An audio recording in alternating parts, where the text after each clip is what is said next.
Yo la famille, c'est BRD, on se retrouve pour une toute nouvelle vidéo. Comment vous allez la famille? Ça va. Ça faisait longtemps qu'on n'avait pas parlé du FC Nantes les amis, mais aujourd'hui on est obligé d'en parler sur la chaîne puisque c'est la journée 38 du championnat de Ligue 1. Il y a d'énormes enjeux, que ce soit en haut pour l'Europe, mais surtout en bas entre Nantes et Auxerre pour le maintien en Ligue 1. Avant de commencer les amis, si ce n'est pas encore fait, c'est comme se faire la bise ou se checker entre frérots. Si vous arrivez sur une de mes vidéos les amis, vous mettez votre meilleur pouce bleu, vous vous abonnez si ce n'est pas encore déjà fait et vous commentez si vous avez quelque chose à me dire, voire un pronostic peut-être entre Nantes et Auxerre qui va se maintenir. Moi on en parlera en tout cas de mon pronostic à la fin de la vidéo. Et les amis, j'ai quelque chose à vous demander, dites-moi dans les commentaires si vous êtes chaud pour que samedi soir après le multiplex, voilà juste 5 minutes après le coup de sifflet final, si vous êtes chaud qu'on se fasse un live tous ensemble sur la chaîne YouTube. Si vous êtes chaud, vous me le dites dans les commentaires. Et si je vois que vous êtes nombreux à être chaud pour ce live, ben on se fera un live tous ensemble, on se régalera à débriefer cette dernière journée de Ligue 1. Voilà, dites-moi ça dans les commentaires et on continue sur cette vidéo. Que ça soit Nantes ou Auxerre qui descendent en Ligue 2, dans tous les cas, ce sera un club mythique du football français qui va descendre, puisque par exemple le FC Nantes c'est 8 championnats de France, c'est 4 coupes de France, c'est 3 trophées des champions, donc c'est vraiment un énorme palmarès français. Côté Auxerrois, c'est un championnat de France en 96, 4 coupes de France, un championnat de France de D2 et une coupe de la Ligue. Donc dans tous les cas, que ce soit Nantes ou Auxerre, le football français va perdre pour au moins une saison un grand nom du football français. J'ai peut-être un peu trop dit football français dans cette phrase.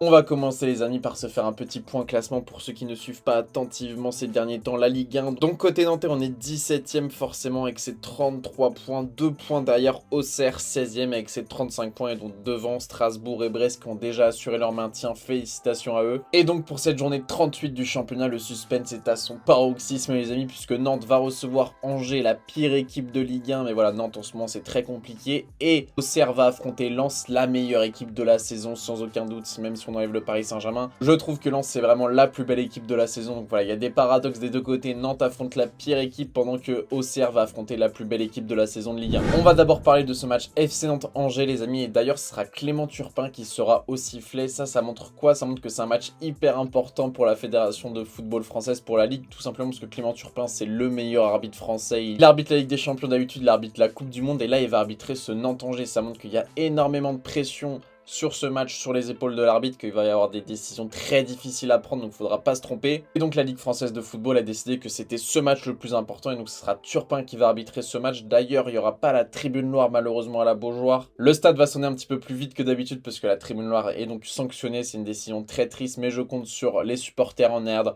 en tribune Jules Verne, en tribune Océane, pour vraiment mettre le feu dans ce stade de la Beaujoire pour qu'on se régale devant notre télévision. D'ailleurs c'est triste parce que les abonnés de la tribune noire ne vont pas être replacés dans le stade mais vont être remboursés pour éviter potentiellement en cas de descente qu'il y ait des débordements, c'est-à-dire que les abonnés de la tribune noire là, qui sont un petit peu chauds ne soient pas trop près des autres personnes, ne soient pas trop près par exemple du président Kita, etc. Donc voilà, tous les abonnés ont été remboursés de leur place et ne seront donc pas présents au match, sauf si bien sûr ils achètent une autre place. Donc quand on analyse les derniers résultats des équipes, le FC Nantes, leur dernière victoire en Ligue 1 c'était le 12 février contre Lorient, donc ça remonte vraiment à perpète les oies. Et quand on regarde les derniers résultats les amis, ça brûle les yeux. Attention hein, mettez vos lunettes de soleil les amis, puisqu'il y a énormément de rouge, ça fait très mal là quand on regarde les derniers résultats. Franchement ça fait énormément de peine et ça ressemble vraiment à un destin d'une équipe qui va descendre en Ligue 2. Le nouveau coach Pierre Aristoui les amis, dont on avait parlé sur la chaîne, qui est là pour les 4 derniers matchs du FC Nantes, donc là son bilan actuellement c'est un match nul et 2 défaites en 3 matchs, mais surtout 0 but marqué. Donc on espère pour vous les Nantais qu'il y aura des buts dans ce dernier match, histoire de kiffer quand même un minimum. Les 3 premiers matchs de Pierre Aristoui c'était vraiment très compliqué, donc ça a commencé par ce match nul face à Toulouse 0-0, après cette défaite à domicile face à Montpellier 3-0. C'était un match où vraiment tous les supporters nantais avaient énormément d'espoir pour se maintenir tout simplement via une victoire face à Montpellier. Et la semaine dernière ce match face à Lille qui était très compliqué avec des décisions arbitrales un petit peu bizarres, notamment les pénaltys attribués côté lillois, 2 pénaltys, et côté nantais des pénaltys qui auraient pu être sifflés qui ne l'ont pas été. Donc tous les supporters nantais espèrent que ce 4e match de Pierre Aristoui sera la bonne pour enfin chercher une victoire et espérer de l'autre côté que Auxerre s'incline. Parce que c'est vrai les amis que je ne l'ai pas précisé en début de vidéo, mais pour que Nantes se maintienne, il faut absolument qu'il gagne pendant que Auxerre perde ou fasse match nul, puisque Nantes a une meilleure différence de but. Donc il faut espérer que Auxerre ne gagne pas face à Lens pendant que le FC Nantes gagne face à Angers pour pouvoir se maintenir. Quand on parle de ce Nantes-Angers les amis, forcément on pense à sa déclaration de Imad Ahmad Abdelli, le milieu offensif d'Angers, qui aimerait bien faire descendre le FC Nantes en Ligue 2 comme il l'a déclaré. J'ouvre les guillemets. On va essayer de faire descendre le FC Nantes avec nous si c'est possible, on est déjà dans le trou, donc quitte à y mettre notre équipe, autant que ça soit un rival. Bah voilà, la couleur est annoncée côté Angevin, on va tout faire pour emmener le FC Nantes en Ligue 2, c'est leur dernier objectif de la saison, c'est un petit peu triste côté Angevin, ça va être d'emmener les Nantais en Ligue 2. Dans une saison catastrophe des Angevins, faut bien essayer de se mettre des objectifs, et donc là leur objectif pour cette 38e journée, ça va être d'emmener le FC Nantes en deuxième division avec eux. Concernant les dernières confrontations cette saison entre Nantes et Angers, les amis, bah le 8 février, il y a eu ce match de Coupe de France remporté par les Nantais à l'extérieur en prolongation, mais ça montrait bien que c'était un match très compliqué. D'ailleurs, le premier match de la saison qui s'était déroulé lui aussi à Angers, bah, c'était un 0-0 entre Angers et Nantes. Donc voilà, même si Angers est 20e, ça montre que Nantes a énormément de mal face à Angers en ce moment. Enfin, du moins cette saison, mais encore plus en ce moment vu la dynamique de l'équipe qui est vraiment en chute libre. Et quand on analyse la dynamique de Angers, bah, la semaine dernière, ils ont gagné face à 3, 2 buts à 1. Mais sinon, voilà, c'est quand même plus compliqué. Même s'il y a une victoire face à Lille 1-0 le 8 avril, ça reste quand même un bilan très compliqué. C'est pas du tout une très bonne équipe de ce championnat. On le sait, Angers cette saison, c'est plus que compliqué. Problème extra-sportif, problème sur le terrain, c'est vraiment une saison catastrophe. Donc voilà pour ce Nantes-Angers, on peut passer à cette Auxerre-Lens. Et comme le dit Christophe Pélissier, le coach de Auxerre, il dit: c'est à nous de réussir l'exploit de battre Lens. Il a totalement raison. Leur destin est entre les mains. Eux, à première vue, ils s'en foutent du résultat des Nantais. Ce qui compte pour eux, c'est de gagner face à Lens et ils s'assurent le maintien. Donc comme ils le disent, ils ont leur destin entre leurs mains. Dans ce match, il y a vraiment un paradoxe presque troublant parce qu'il y a Auxerre qui va vraiment chercher son maintien, qui est 16e de Ligue 1, qui va tout faire pour gagner ce match. Et en face, t'as Lens qui a vraiment terminé sa saison, qui a assuré la seconde place, qui est déjà en Ligue des Champions, qui a fait une saison de malade mental, mais qui a tout simplement plus rien à jouer. Mais il faut pas s'emballer non plus, parce que la semaine dernière, Lens, ils avaient plus rien à jouer non plus pratiquement. Ils ont gagné 3-0 face à Ajaccio, qui est une équipe en difficulté cette saison en Ligue 1 aussi. Lens avait été sans pitié, ils avaient pas fait tourner, ils avaient mis leur équipe titulaire et ils étaient là pour abattre l'ennemi. Ils ont abattu Ajaccio 3-0. Je ne sais pas ce qui est prévu pour ce week-end, on n'a pas eu d'informations du côté de la presse, etc.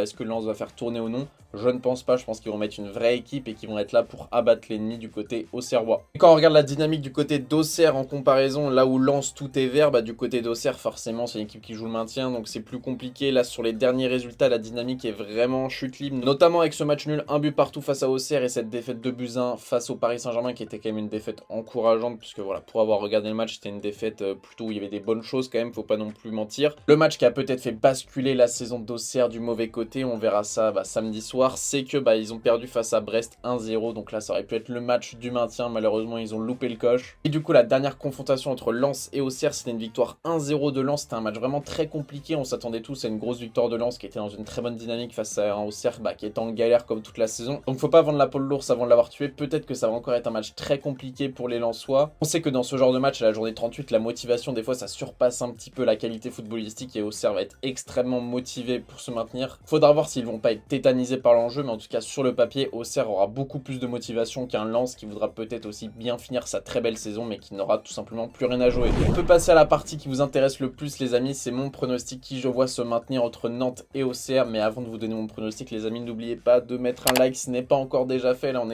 est à 10 minutes de la vidéo, t'as toujours pas mis ton pouce bleu frérot, c'est pas normal. Et dites-moi dans les commentaires votre petite analyse entre Auxerre et Nantes, qui va se maintenir selon vous, ça m'intéresse énormément. Et donc pour mon pronostic entre Nantes et Auxerre, qui va se maintenir, déjà la première chose que j'aimerais dire c'est que je pense qu'il y aura plus de buts du côté de Auxerre-Lens que du côté de Nantes-Angers, qui sont deux équipes qui ont énormément de mal à marquer des buts. Du côté de Lens et Auxerre, notamment du côté de Lens, ça marque beaucoup plus de buts, donc je pense déjà qu'il y aura plus de spectacles du côté de Lens-Auxerre que du côté de Nantes-Angers. Moi les amis, je dirais qu'il y a 60% de chances pour que Auxerre se maintienne et 40% de chances que Nantes se maintienne. Mais comme je vous l'ai dit précédemment les amis, lors d'une dernière journée de Ligue 1, il peut se passer tout et n'importe quoi, surtout dans un multiplex comme ça, là ça va vraiment être la folie. J'ai vraiment hâte de voir ça et donc pour moi je pense que Auxerre va se maintenir. Malheureusement j'aimerais énormément que Nantes se maintienne les amis, j'espère vraiment de tout cœur que Nantes va se maintenir parce que moi déjà j'habite à Leeds les amis, Leeds vient de descendre dans le Championship. Imaginez si la ville où j'ai vécu pendant plus de 20 ans descend aussi en Ligue 2 la même saison, c'est à dire que j'aurais fait Leeds et Nantes qui descendent en Ligue 2 avec notamment le Paris Saint-Germain, mon équipe de cœur qui a fait une saison dégueulasse, même si on gagne le titre c'est une saison qui reste dégueulasse. Ça serait vraiment une saison maudite pour moi, donc j'espère vraiment que Nantes va se maintenir. Mais pourquoi selon moi Nantes va pas se maintenir? Tout simplement parce que Nantes a raté le coche. Le FC Nantes avait la possibilité de se maintenir plus d'une fois dans cette saison. Ils ont perdu face à Brest, ils ont perdu face à Auxerre, ils ont perdu face à Montpellier. Le FC Nantes a raté trop d'occasions de se maintenir, ils avaient leur destin entre les mains, ils étaient 14e ou 13e au mois de février et depuis c'est la dégringolade. Donc je pense que la Ligue 2 serait totalement méritée pour le FC Nantes sur cette fin de saison. Ils ne méritent pas de se maintenir en Ligue 1, ils ne montrent pas d'envie, ils ne montrent pas de combativité, ils ne montrent pas de grinta sur le terrain, là où Auxerre par moment, je dis pas que voilà, c'est énormissime non plus, mais je trouve que par moment, Auxerre montre plus de qualité, montre plus d'envie de se maintenir et montre voilà, que tout simplement les joueurs ont envie de sauver ce club de la descente en Ligue 2. Comme l'a dit l'affreux Pascal Praud, qui est un personnage que je déteste, je ne soutiens pas du tout cet homme, mais Pascal Praud a dit cette semaine à la radio: je cours tout nu dans Paris pendant toute la nuit si le FC Nantes se maintient. Donc voilà, j'espère vraiment tout comme Pascal Praud que le FC Nantes va se maintenir. En tout cas, si le FC Nantes se maintient, on va fêter ça sur la chaîne YouTube, on va pas se déranger. Et puis même si le FC Nantes descend en Ligue 2, on fera une analyse de pourquoi le FC Nantes est descendu en Ligue 2, quelles sont les personnes qui doivent partir du club, quelles sont les personnes